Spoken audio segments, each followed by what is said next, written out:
Yes my dear students, तो part 2 of chapter number 2 हमारा जो था basic concepts of national income macro economics, तो वो आज हम लोग कंटिन्यू करने वाले हैं. ठीक है. So yes, we will be starting with consumption goods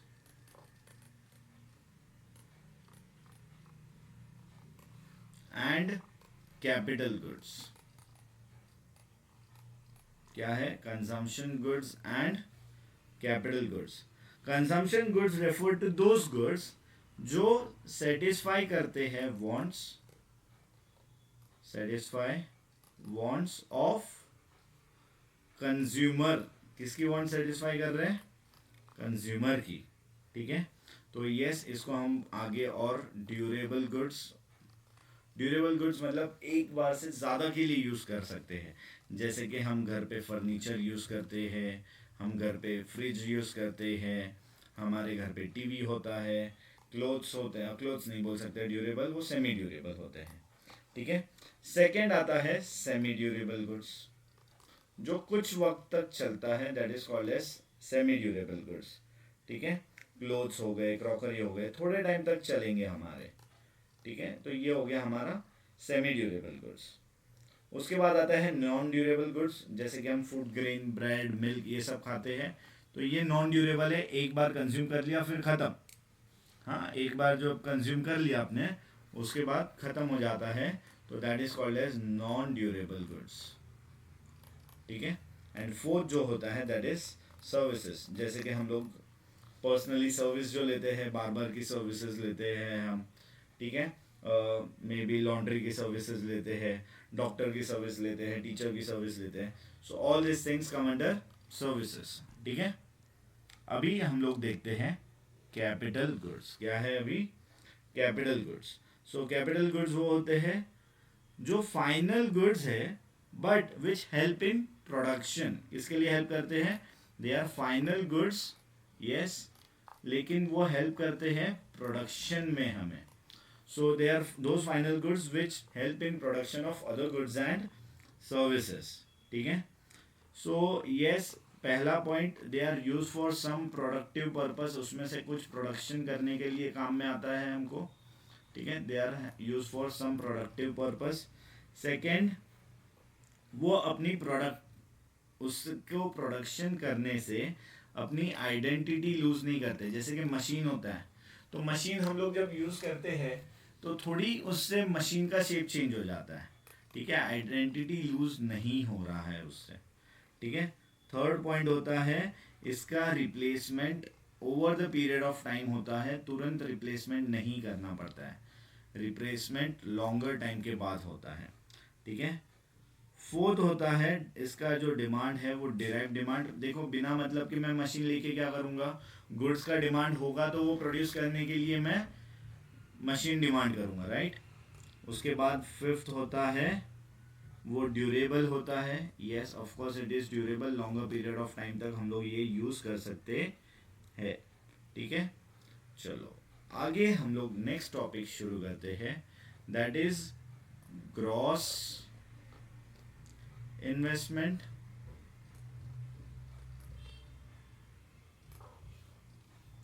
net investment.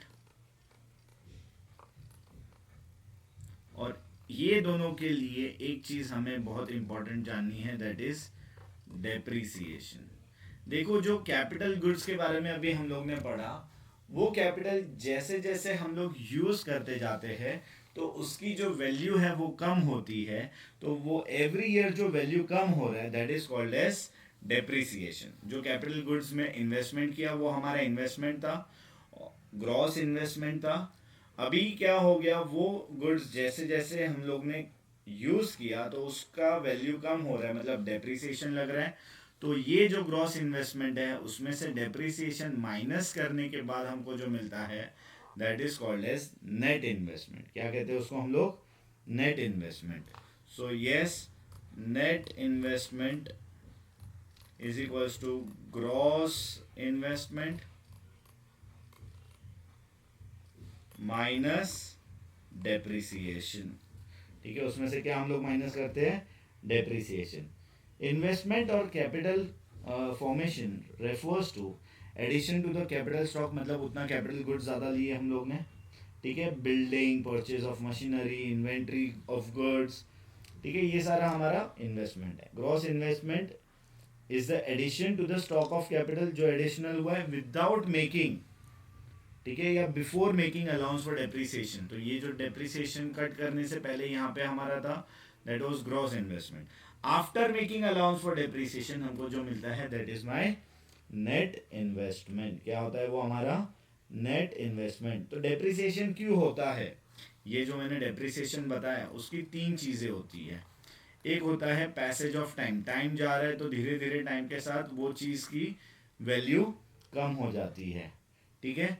फिर वो चीज़ का वेर एंड टेयर हो रहा है, घिस रहा है ना, वो चीज़ यूज़ हो रही है तो उसकी वजह से वो वेर एंड टेयर हो रहा है, एंड आगे जाके वो चीज़ क्या हो जाएगी, ऑब्सोलेट हो जाएगी, मतलब कुछ काम की नहीं रहेगी एक टाइम के बाद, 10 साल बाद, 15 साल बाद वो चीज़ हमारे कुछ काम की नहीं रहने वाली, तो वो ऑब्सोलेट हो जाती है। तो ये तीन चीज़ों की वजह से हम डेप्रिसिएशन चार्ज करते हैं, ठीक है, ये तीन चीज़ों की वजह से हम लोग डेप्रिसिएशन चार्ज करते हैं। This are the 3 reasons for charging depreciation, okay. अब आते हैं हम लोग एक very important topic, that is net indirect tax. अभी नेट इनडायरेक्ट टैक्स समझने से पहले एक चीज समझ लो, एक होता है फैक्टर कॉस्ट, एक होता है मार्केट प्राइस। जो फैक्टर कॉस्ट होता है, क्या हम गुड्स फैक्टर कॉस्ट पे बेच देते हैं? तो आप लोग बोलोगे नहीं सर, फैक्टर कॉस्ट में हम लोग क्या ऐड करेंगे, प्रॉफिट ऐड करेंगे और फिर मार्केट में वो गुड्स बेचेंगे। तो मैं बोलूँगा गधो, फैक्टर कॉस्ट के अंदर 4 चीज़ें आती है, rent, wages, interest and profit.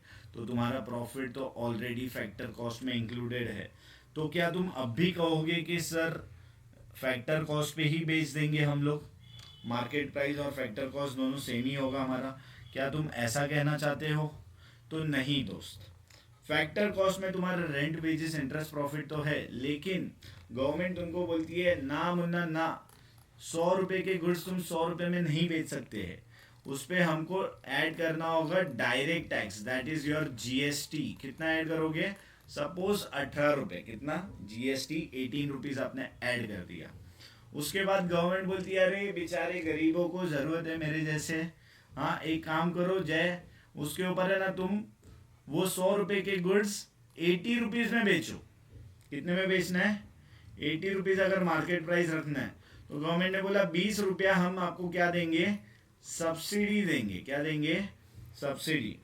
तो फैक्टर कॉस्ट से मार्केट प्राइस अगर जाना है, तो मार्केट प्राइस के लिए हमको क्या करना पड़ेगा, factor cost plus direct tax, indirect tax sorry, ठीक है, इनडायरेक्ट टैक्स ऐड कर देंगे।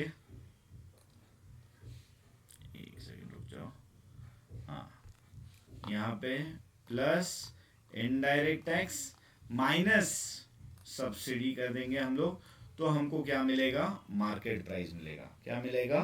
Market price. तो सब्सिडी बेसिकली क्या होता है, तो गवर्नमेंट अपने जेब में से पैसा दे रहा है कि भाई पब्लिक को, जनता को ये गुड्स की जरूरत है तो कम प्राइस में लेने दो, जो भी खर्चा होगा उसका गवर्नमेंट अपने जेब में से देगा। तो गवर्नमेंट यहाँ पे सब्सिडी माइनस करने बोलता है। 100 रुपए के गुड्स 80 रुपीज में बेचने हैं, तो 20 रुपया गवर्नमेंट अपने जेब से देगा, that is called a subsidy. 100 रुपए के गुड्स पे गवर्नमेंट 18 रुपए इनडायरेक्ट टैक्स चार्ज करेगा, तब जाके मार्केट में 118 रुपए में बेचा जाएगा, ठीक है। तो ये होता है हमारा इनडायरेक्ट टैक्स और सब्सिडी। तो नेट इनडायरेक्ट टैक्स क्या होगा पता है? नेट इनडायरेक्ट टैक्स, सो इनडायरेक्ट टैक्स माइनस सब्सिडी अगर हम लोग कर लेंगे तो हमको मिलेगा नेट इनडायरेक्ट टैक्स। और यस, आज के लिए हमारा आखिरी टॉपिक होगा net factor income from abroad. देखो भाई, फैक्टर इनकम तो मैंने बताया था तुम लोगों को क्या होता है। फैक्टर इनकम मतलब फैक्टर्स ऑफ प्रोडक्शन के बदले में जो हमको इनकम मिलता है उसको फैक्टर इनकम बोलते हैं। तो ये फैक्टर इनकम भाई कहाँ से आ रहा है? एब्रॉड से आ रहा है, तो उसको बोलते हैं रिसीट्स फ्रॉम एब्रॉड बोलते हैं, ठीक है। क्या बोलते हैं? रिसीट्स फ्रॉम एब्रॉड, मतलब आउट ऑफ इंडिया हम लोग ने फैक्टर्स ऑफ प्रोडक्शन प्रोवाइड किया, उसके बदले में जो हमको पैसे आए वो हमारे हुए रिसीट्स फ्रॉम अब्रॉड। बट ये क्या है, net factor income from abroad. तो जैसे रिसीट्स हुआ वैसे ही हमारा पेमेंट भी जा रहा है, पेमेंट टू अब्रॉड। ठीक है भाई, आउट ऑफ इंडिया से हमने कुछ फैक्टर्स ऑफ प्रोडक्शन हायर किए तो उनको पेमेंट भेजना भी पड़ेगा। जैसे ये पैसा आ रहा है वैसे ये पैसा जा भी रहा है। तो ये रिसीट्स फ्रॉम अब्रॉड जो होता है उसको आर कहा जाता है और पेमेंट टू अब्रॉड को पी बोला जाता है। तो जब मुझे NFIA नेट ढूंढना है फैक्टर इनकम फ्रॉम अब्रॉड का, तो रिसीट्स माइनस पेमेंट मैं करूंगा। क्या करूंगा मैं, रिसीट्स माइनस पेमेंट, तो मुझे मिलेगा net factor income from abroad.